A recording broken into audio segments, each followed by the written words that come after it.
Priyaranjan Behera superintending engineer Jaipur पूर्त विभाग से मैंने धारणा बसला डिमांड पचारि बुझी तो भी जन जिनसा जेहेतु मो नॉलेज को आसला उपरोक्त अधिकारी को मुझे जन तो प्रॉब्लम है से जोटा कहते मेन डिमांड सैलरी कथा हो तो मुझे कहि देखो एम्प्लॉयमेंट थिले सैलरी कथा आसो तो एम्प्लॉयमेंटा गवर्नमेंट तरफ से पेरोल ना तो से जिन भी कहुई जो डिमांड कर स्थायित्व कथा यहाँ भी ऑलरेडी गवर्नमेंट नॉलेज रे अच्छी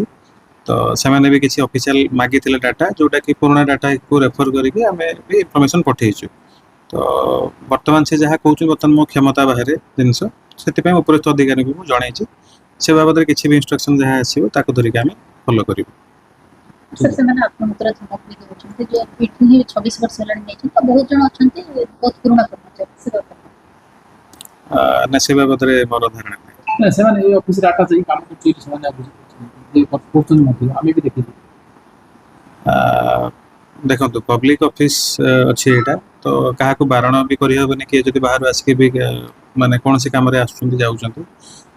धरतु रेगुलर एम्प्लॉई आमर मो पाक रेगुलर एम्प्लॉई आसि फाइल पत्र कम नहीं तेणु से बाबद विशेष टिप्पणी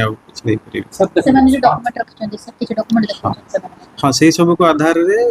माने गवर्नमेंट जो क्लेम अच्छी सब पठाई तो गवर्नमेंट लेवल से डिस्कशन चली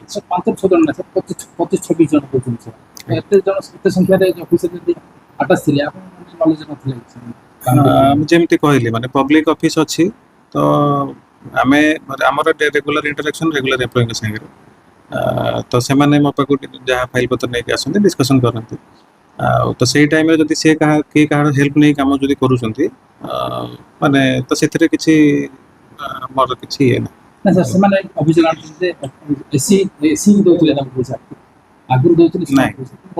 जेहेतु मुझे आगु क्लीयर कर सारे